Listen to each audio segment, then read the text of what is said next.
An Egyptian vaccine producer has said the fully automated vaccine cold storage facility provided by China's biopharmaceutical company Sinovac will be a qualitative leap in Egypt's vaccine preservation technique.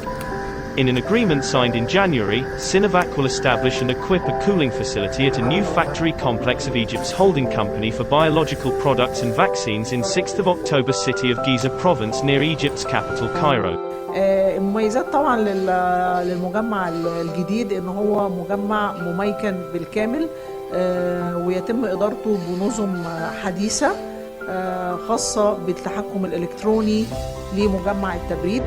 The facility will be built on an area of 3,200 square meters, with a storage capacity of 150 million doses of the final product.